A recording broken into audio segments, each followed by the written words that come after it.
Hello दोस्तों, स्वागत है आप सभी का समर क्लासेस के अंदर, यानी अर्जुन सोनी समर क्लासेस के अंदर। तो अभी अध्याय तीसरा चल रहा है और अध्याय का नाम है धातु और अधातु, और ये वीडियो का पार्ट है तीसरा। तो स्टार्ट करते हैं इस वीडियो को। स्टूडेंट, ये जो नोट्स हैं बहुत ज़्यादा बेस्ट नोट्स हैं और बहुत ज़्यादा आसान नोट्स हैं, इसलिए इस वीडियो को पूरा आवाज़ करें, बिल्कुल भी स्किप न करें। तो अब हम जानेंगे सहसंयोजक यौगिक के बारे में कि ऐसे यौगिक जो इलेक्ट्रॉनों की साझेदारी द्वारा बनते हैं उसे अपने बोलते हैं सहसंयोजक यौगिक बोलते हैं। ठीक है, इसके उदाहरण हैं मीथेन और कार्बन डाइऑक्साइड। ध्यान रखना, महत्वपूर्ण है ये परिभाषा, हो सकता है एग्ज़ाम में 1 नंबर की या 2 नंबर की आ जाए। नेक्स्ट बात करते हैं आयनिक यौगिक। बहुत ज़्यादा इम्पोर्टेंट है, इसको अच्छे से ध्यान से सुनना कि इसकी परिभाषा क्या है। पहले ये सुन लो कि धातु से अधातु में इलेक्ट्रॉनों के स्थानांतरण द्वारा बनने यौगिक क्या कहलाएंगे? आयनिक यौगिक कहलाते हैं। इसके उदाहरण हैं सोडियम क्लोराइड और पोटेशियम क्लोराइड। बहुत ज़्यादा महत्वपूर्ण है एग्ज़ाम की दृष्टि से, इसको अच्छे से पढ़ लेना, वेरी वेरी इंपॉर्टेंट है, मैं स्टार मार्क कर रहा हूँ। और साथ में इसके सामान्य गुणधर्म, ये भी बहुत ज़्यादा महत्वपूर्ण है। एग्ज़ाम में हो सकता है 3 नंबर का प्रश्न आ जाए कि आयनिक यौगिक किसे कहते हैं और उसके सामान्य गुणधर्म के बारे में बताइए। तो आपको ये लिखने होंगे कि जो जितने भी आयनिक यौगिक होते हैं वो कठोर होते हैं और ठोस होते हैं, और कैसे होते हैं? भंगुर प्रकृति के होते हैं। यानी थोड़ा सा दाब डालेंगे और ये क्या हो जाएंगे? हाथों हाथ टूट जाएंगे। जितने भी आयनिक यौगिक होते हैं वो जल में तो क्या होते हैं? घुलनशील होते हैं, जबकि केरोसिन यानी जो मिट्टी का तेल होता है उसमें और पेट्रोल जैसे विलायकों में क्या होते हैं? अघुलनशील होते हैं। यानी जितने भी आयनिक यौगिक होते हैं वो जल में तो प्रॉपर तरीके से घुल जाएंगे, लेकिन केरोसिन और पेट्रोल में नहीं घुलेंगे, बिल्कुल भी नहीं घुलते। और अपने बात करते हैं आयनिक यौगिक के मध्य प्रबल विद्युत आकर्षण बल पाया जाता है। ये बात ध्यान रखना, दोबारा सुन लो कि आयनिक यौगिकों के मध्य प्रबल विद्युत आकर्षण बल पाया जाता है। इस कारण इसके गलनांक क्या होते हैं? बहुत ज़्यादा उच्च होते हैं। अब अपने बात करते हैं कि जितने भी आयनिक यौगिक होते हैं वो जलीय विलयन में या फिर गलित अवस्था में विद्युत के सुचालक आएगा यहाँ पे, इसको ध्यान से कर लेना, सुचालक होते हैं। जितने भी आयनिक यौगिक होंगे वो जलीय विलयन में और गलित अवस्था में विद्युत के सुचालक होते हैं। ठीक है, अब अपने बात करते हैं खनिज और अयस्क के बारे में। पृथ्वी की भूपटल पर प्राकृतिक रूप से पाए जाने वाले तत्व और यौगिक को क्या बोलते हैं? अपने खनिज बोलते हैं। पृथ्वी की भूपट्टी पर प्राकृतिक रूप से पाए जाने वाले तत्व और यौगिक क्या कहलाते हैं? खनिज कहलाते हैं।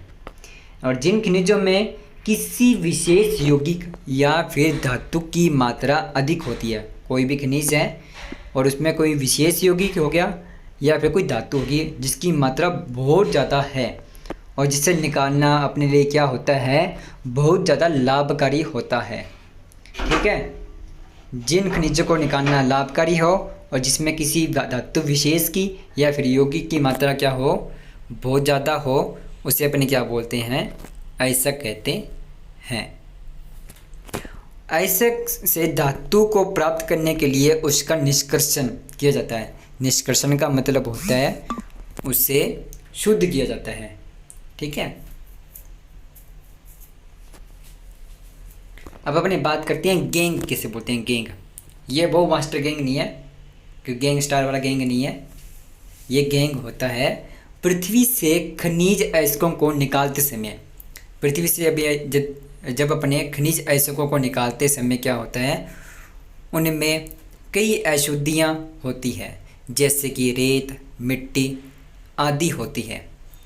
ठीक है, और इन अशुद्धियों को ही अपने क्या बोलते हैं? गैंग बोलते हैं। ठीक है, नेक्स्ट अब अपने बात करते हैं संक्षारण के बारे में।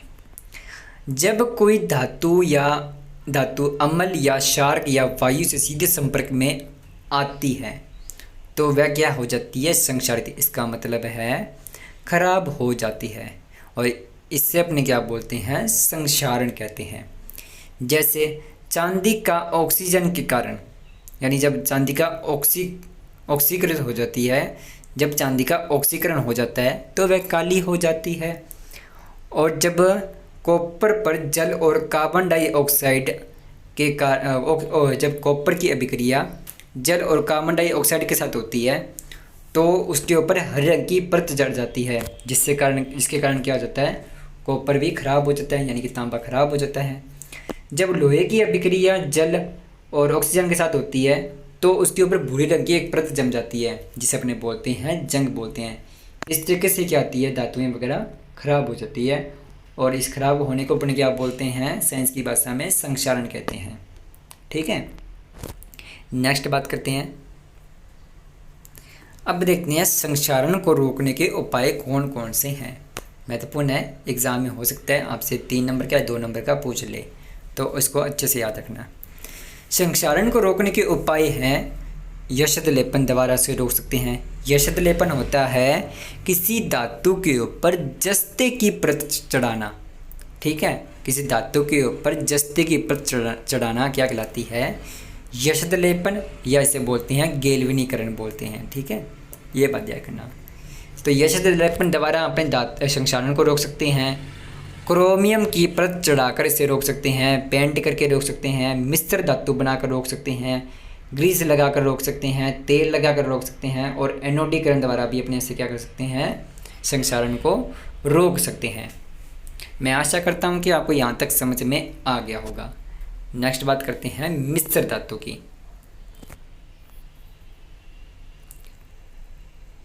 दो से अधिक धातुओं के समांगी मिश्रण को अपन क्या बोलते हैं, मिश्र धातु बोलते हैं। इसके उदाहरण हैं पीतल, कांसा, सोल्डर, ये सभी क्या है, मिश्र धातु है। पीतल जो है वो 2 धातुओं से मिलकर बना हुआ है, तांबा और जस्ते से मिलकर किसका निर्माण होता है, पीतल का निर्माण होता है। और कांसा किससे मिलकर बनता है, तांबा और टीन से। और सोल्डर किससे मिलकर बनता है, टीन और शीशे से। बहुत ज़्यादा महत्वपूर्ण है एग्ज़ाम की दृष्टि से, और हर बार ये एग्ज़ाम के अंदर आता भी है। ठीक है, और इसे आप अच्छे से याद कर लेना, very very very very important है। और ख़ास करके इसके उदाहरण एग्ज़ाम में 2 नंबर का ये जरूर आता है। नेक्स्ट, तो इस तरह से अपना जो लेसन है तीसरा वो समाप्त होता है। और यदि आपको वीडियो पसंद आई है तो वीडियो को लाइक कर दें और इस वीडियो को शेयर ज़रूर करें।